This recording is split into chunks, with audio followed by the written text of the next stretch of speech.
welcome to the Deep Dive, your shortcut to being well-informed. Oh. And today, September 7th, 2025, we're definitely facing a pretty critical moment globally. Absolutely. Just hours ago, Russia launched, well, its biggest air assault on Kiev since the 2022 invasion. It's devastating. Reports say at least 4 people killed, a government building hit. Yeah, and all this is happening as President Trump is getting ready for this really crucial meeting with President Putin up in Alaska. Right, and there's more pressure building. U.S. Treasury Secretary Scott Bessent is talking about tightening sanctions, even pushing European allies to help, quote, collapse the Russian economy.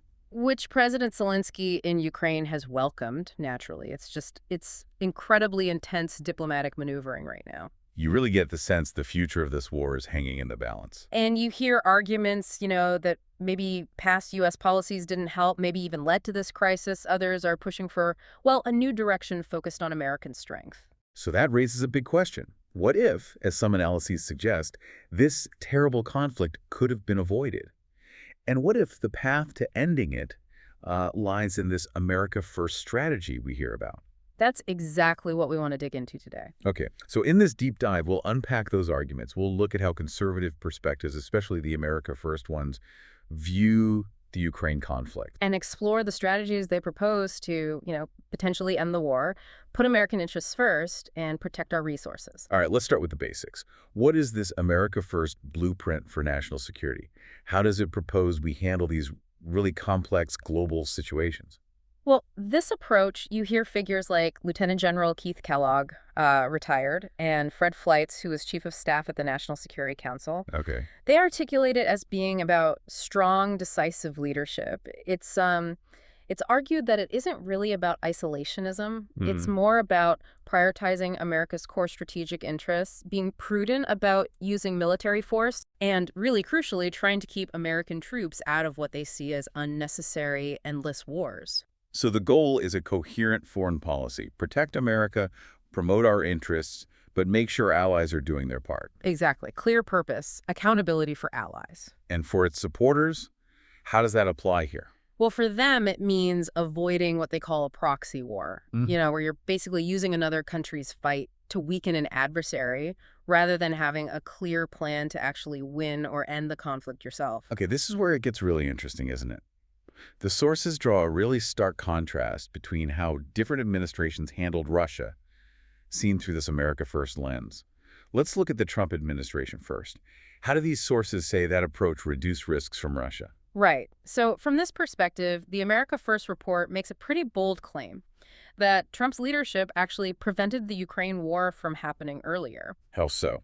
The argument is that Putin saw Trump as, well, strong, decisive, maybe unpredictable, someone ready to use American power. They give examples. Yeah, like in 2018 when those Russian Wagner Group mercenaries moved on U.S. bases in Syria, Trump apparently authorized airstrikes very quickly. I remember hearing about that. And reports say hundreds of mercenaries were killed, but crucially, Russia didn't retaliate directly. It's presented as an example of, firmness without triggering a wider war. Okay. And what about allies and economic pressure under Trump? Well, he definitely pushed NATO members hard on defense spending, trying to get them to meet those 2% targets. Fair share. That was the message. Right. And economically, his administration went after the Nord Stream 2 pipeline with strong sanctions.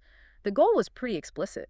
Stop it, reduce Europe's dependence on Russian gas. He was quite vocal about Germany on that. Very. Warned them back in 2018 they'd become totally dependent. Turns out that concern wasn't unfounded. And military aid to Ukraine itself. That's another key point they raise. Trump authorized the first package of lethal military aid, including those Javelin anti-tank missiles. Which was different from the previous administration. Yeah, the Obama administration had focused on non-lethal aid. So sending Javelins was seen, in this view, as a signal of American strength. So strength, unpredictability, kind of a transactional diplomacy. Okay, now let's pivot. The sources really don't pull any punches when discussing the Biden administration. No, they don't. Critics, especially from that America First camp, use terms like incompetent, chaotic, and risk-averse to describe the Biden approach. And the argument is that these policies, what? Provoked Putin. Essentially, yeah. They argue the policy has needlessly antagonized Putin, alienated Russia, and sort of pushed it into this new axis with China, Iran, North Korea. And they point to the trade figures, Russia's trade with those countries hitting a record $240 billion last year as evidence of this shift. Okay, what specific actions are cited as, well, missteps that might have led to the invasion happening when it did? A big one is the messaging around NATO membership for Ukraine. Critics say Biden and his team sort of dangled membership, referencing old 2008 commitments. Even though everyone knew NATO expansion was a major red line for Putin. Exactly. And then in December 2021, Biden explicitly rejected Putin's demand for legal guarantees against further NATO expansion. That's seen as a critical moment. And the military aid issue again. Yes. The argument is that the aid was too slow and not enough initially, despite Zelensky apparently pleading for more help in late 2021. Like javelins and stingers. Right, the critical stuff. The administration delayed sending significant amounts, and critics argue that sent a signal of, well, weakness, not resolve. And what was the impact of that delay on the war itself, according to this perspective? The sources contend it stopped Ukraine from pressing early advantages, that it contributed to the war grinding down into this awful, bloody stalemate by late 2022. Take the F-16s, for example, agreed upon in May 2023, but they won't even be combat ready until mid-2024, maybe later. And only a few planes because of pilot training issues. Exactly. So this, as long as it takes, strategy without what they see as a clear path to victory. It's framed as fighting a proxy war. Right. Using Ukraine to weaken Russia rather than focusing solely on helping Ukraine win or finding a quick diplomatic solution. That's the critique. So moving beyond the geopolitics, the sources stress a big impact here at home, right? On American resources, military readiness. Oh, definitely. The sheer amount of support, over $113 billion in the first 2 years, then another $61 billion approved just this past April. That's a vast sum. It is. And the argument is that it's had a profound effect on our own military. It's, quote, depleted U.S. military stockpiles, strained our defense industrial base, and jeopardized America's military readiness. Are there specific numbers on that depletion? Can you give us a sense of the scale? Sure. Take Stinger anti-aircraft missiles. The U.S. has sent over 2,000 to Ukraine. Okay. At the rate we make them now, it could take like 13 years to replace just that number. 13 years, wow. Yeah. Or think about 155-millimeter artillery shells. We've sent over 2 million rounds. And how fast does Ukraine use those? Well, our current monthly production, around 14,000 rounds. Ukraine can apparently burn through that in just 48 hours of intense fighting. Good grief. So you had Pentagon officials back in December 2023 reportedly warning that this aid was draining the DoD's drawdown funds, forcing really tough choices between our own readiness and supporting Ukraine. That's a serious strain. Oh. What about our allies? Is the view that Europe isn't pulling its weight?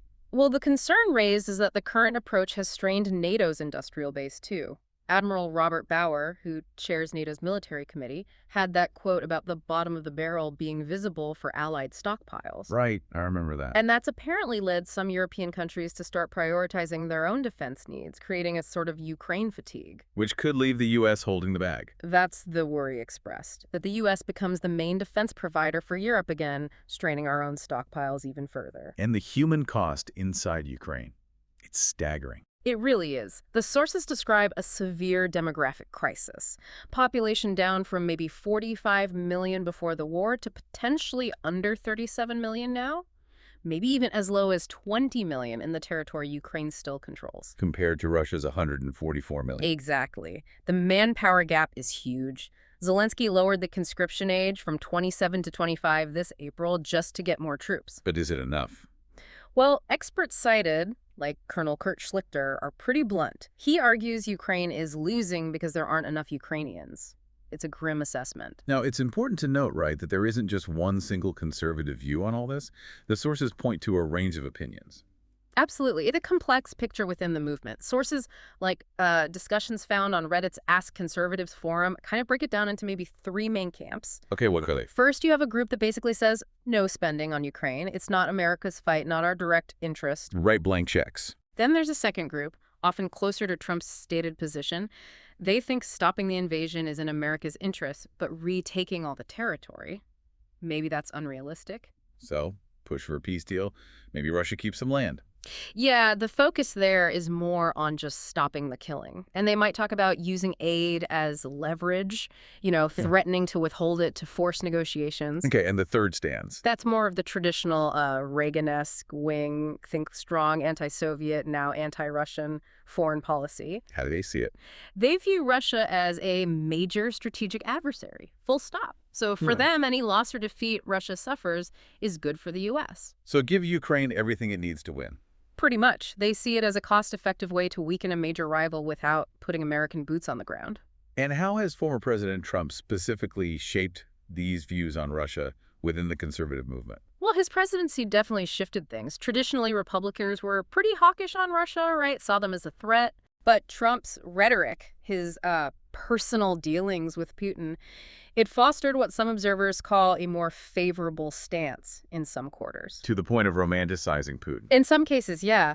You saw commentators framing Putin as this sort of defender of traditional values, conservative Christian nationalism. Yeah.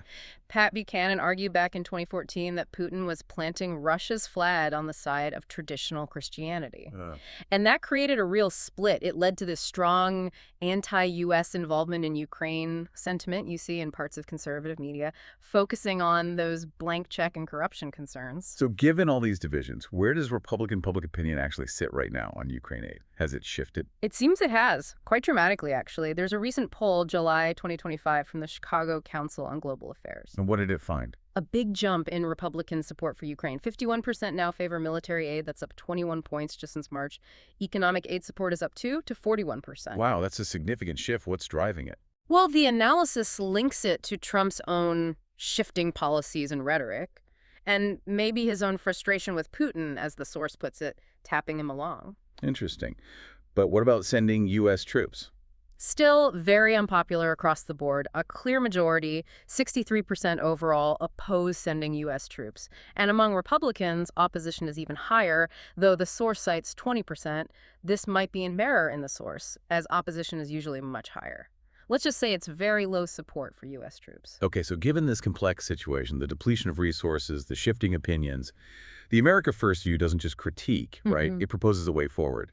What's the argument for pushing for peace talks now? A big part of it, and you hear this strongly from Donald Trump himself, is simply the desire to stop the killing, to prevent more loss of life. And the calculation that total victory might be out of reach. Exactly. With the war seen as a stalemate and the huge strain on U.S. and NATO resources we talked about, many within this perspective argue a complete Ukrainian military win is just unlikely. So time for a different strategy. Yes. You see figures like Richard Haass, formerly of the Council on Foreign Relations, and even Henry Kissinger before he passed, calling for a shift. Prioritize a ceasefire, get talks going, even it means tough compromises, maybe territorial ones. So what would that look like, practically speaking, under an America First diplomatic approach? Well, the report calls for a formal U.S. policy shift, make the goal bringing the war to an end through negotiation. How? By tying aid to talks. That's a key lever. Make future military aid contingent on Ukraine actually coming to the table for peace talks. And what's offered to Russia to get them there? The proposal suggests the U.S. president and NATO could offer to put Ukraine's NATO membership on hold, for an extended period. In exchange for what? In exchange for a comprehensive, verifiable peace deal that includes security guarantees for Ukraine. And maybe some sanctions relief? Potentially limited relief just for agreeing to a ceasefire. But full sanctions relief would only come after a final deal that Ukraine finds acceptable. So it sounds like a very pragmatic, maybe even transactional, approach focused squarely on ending the fighting rather than indefinite support. That's the idea.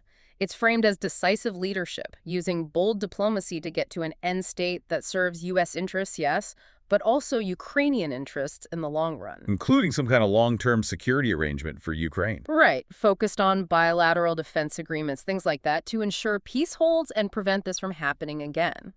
So we've covered a lot of ground, a complex history, the real costs of this long conflict, the different views within the conservative movement, all pointing towards this call for a clearer, more decisive path forward. Yeah, and that core idea that America's own national interests, our own military readiness, should be the absolute top priority in foreign policy that really underpins this whole America First discussion we've unpacked. It's a powerful argument they make. Indeed. The sources present a case that returning to what they define as an America First policy isn't just about stopping endless wars.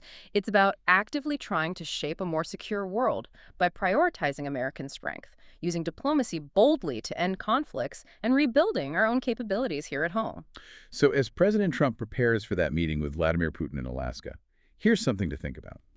In a world where alliances are shifting and resources feel stretched thin, could focusing on America's own strength first and actively seeking a negotiated peace actually be the most effective way from this conservative perspective to achieve global stability?